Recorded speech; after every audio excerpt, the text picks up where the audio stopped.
Hi everybody, it's your boy Praiz, you already know, aka Mr. Rich and Famous, and you're watching Nigezie Extreme. Praiz, real name Praiz Adejo. I was born in Lagos. I come from Kogi State. I'm Igala by tribe. I'm the second kid out of 5. 4 boys and a girl.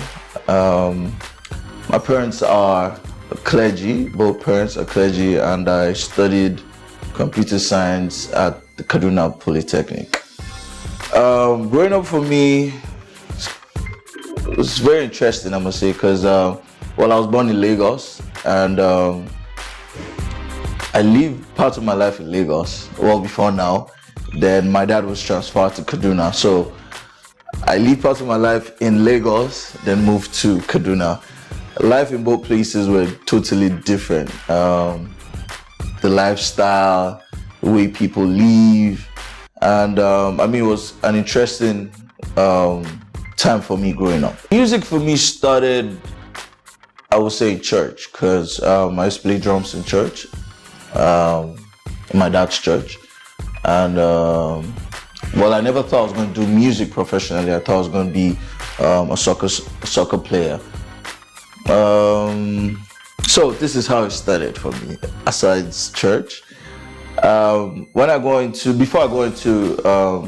higher institution, I was always in the studio with my friend who's a producer. His name is TK, and he got me to play drums for live sessions. So I was a session drummer in the studio, and later became a studio rap because they were like, okay, you're useful, and song sounds like, and I played it for a couple of my friends when I was done, and they're like, yo, like Praiz, like this is dope. I think you should do more. So I was like, really? And they're like, yeah. So over time, I would at my free time, I'll try to make music, try to write songs, record songs. And one day, a friend of mine was like, yo, Praiz, I think you should go in for one of these reality TV shows. And just try, you never know. So I went in for a lot of reality TV shows that happened, and I never made any headway, and it was contradictory to what people said. What you have your friends telling you, like, you're really dope, like, yo, you can sing, and you go for an audition and you don't even go past the first stage, so it was quite discouraging for me. So one day my friend called me and she was like, yo, Praiz, I know you've been trying, but I think you should try this show that's about to start. They're calling for auditions. I know you won't want to go, but I think you should go. And she was right, because I didn't really want to go. I had given up on auditions and things.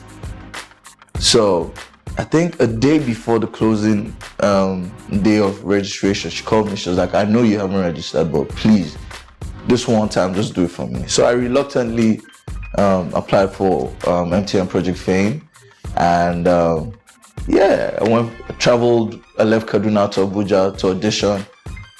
Went in, first round, congrats, you made it into the second round. I wasn't even excited, I was like, okay. I wasn't even excited, because in my mind, I was like, okay, after this second round, they'll tell me to go home. Second round came, I made it through. I was like, okay, well, this is unusual. Then I made it to the third round, and they were like, from there, they were going to call people who made it to the top 15. Top 15 would be selected to do regionals.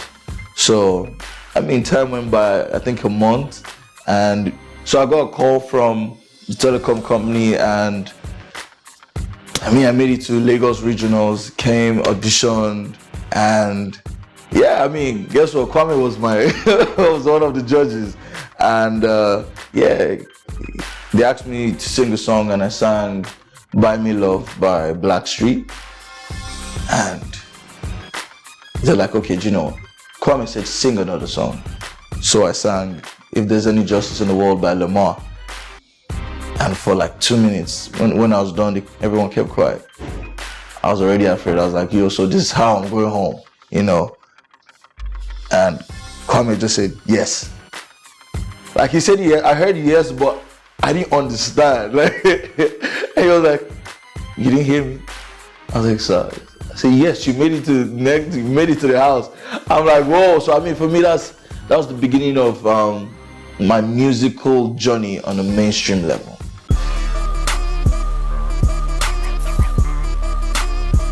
From 2008 to now, I mean, it's been an amazing journey for me. I won't even lie. Like, it's been a blessed journey. You know, after Project Fame, it was a struggle. You know, like it was a struggle because what I expected, my expectation wasn't what was out there. You know, like I tell people, I was like, after Project Fame was introduction to reality for me. You know, like it was hard. And like, funny enough, even my first performance, shout out to Kwame, shout out to Nigezie, because my first ever performance in Lagos was at a Nigezie event, you know, and I mean, I just kept going to events, tried to show up at red carpets, just tried to make people just remember the guy, like, okay, that's the guy that was on that show. Sometimes I'll call the winner of the show. I'm like, yo, bro, like I'm in Lagos, like how far? Is there anything happening?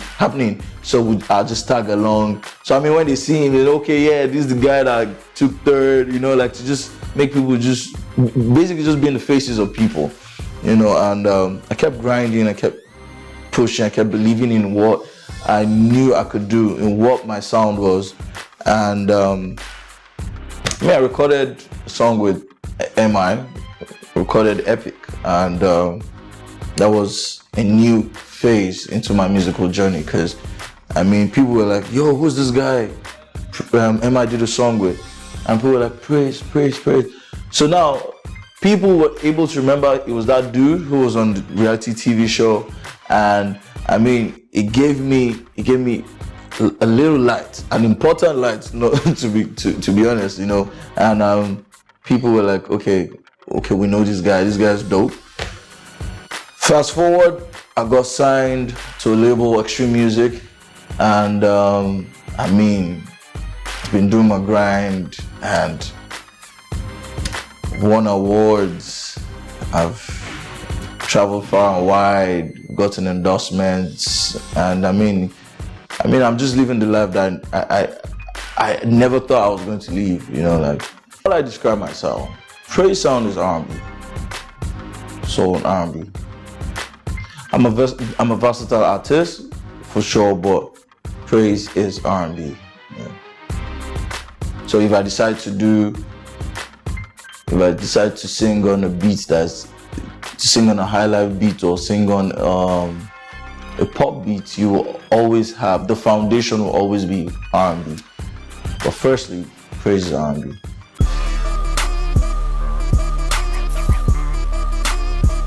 Yeah, one of my memorable experiences with a fan was in Abuja, Uni Abuja. Myself, Jesse Jags, we went for a meet and greet. And we're signing autographs and all.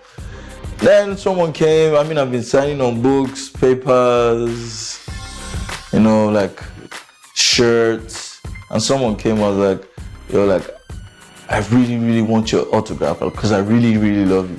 I'm like, yo, like, what pleasure. Like, it's nice meeting you.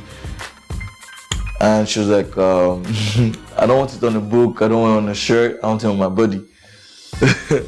And like that was the first for me, because I mean, like, so I thought she was joking, and she was actually really serious though. So I mean, I was, what I say it was a cross between being flattered, being embarrassed, and just being shy, basically.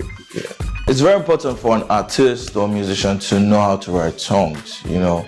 However, not every musician can write songs. That's why we have songwriters.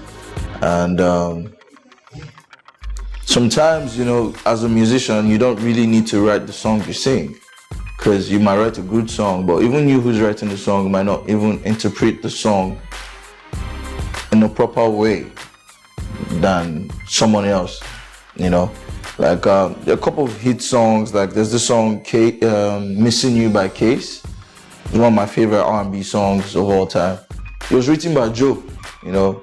Joe wrote the song, and he didn't think it was a hit song, you know. And I mean, in my career, I've been opportunity to work with a lot of great musicians, home and abroad.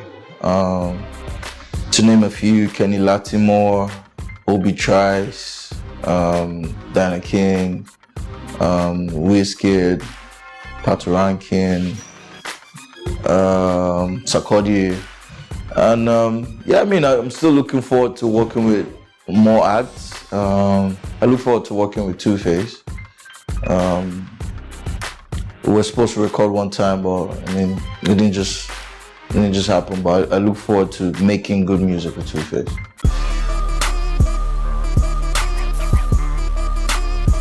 Projects am I working on? I just dropped a new single called Hustle. Audio, just dropped the audio for my new single called Audio. Is the first single of my forthcoming album. It's called the King album. And Hustle is a song that talks about grinding, basically. It talks about believing in what you do, being proud of your craft, your hustle. You know, like some people are ashamed to say they are laborers, they carry cement. Some people are ashamed to say they sell oranges, you know. And I mean, right now there's so much hardship in the country, and it's a song I did to encourage people to keep believing, keep grinding, keep doing what you're doing to give you that daily bread. You know, it's going to be like your stepping stone to your bigger break. So that's my new song, that's my new single, Hustle. And I'm working on like I said, I'm working on my sophomore album, which should be out in June, end of June. And I'm really excited. Great collaborations on the album. We have Fino, we have Olamide, we have Sarkodie, we have Wizkid, we have Timaya on the album, Natalie Imani from the States. And yeah, it's going to be an amazing album. I'm excited already. 5 things that people don't know about Praiz. I think everybody knows everything about Praiz. Like, my life is just like, it's an open book. I mean, well, I'm not a morning person. I'm always up at night. And I think that's because of the fact that over the years, I always record at night. So my sleeping pattern has changed, basically. So I'm not a morning person. Another thing people might not know about Praiz is a producer. I produced a lot of my songs. I produced Me and You featuring Sarkodie. I produced Folashade. I produced Lost in You, and I actually produced Hustle, my new single. You know, so I mean, that's another thing. 3. One thing people don't know about Praiz is, yes, I don't have kids yet, you know. So I mean, I think that's one. 4.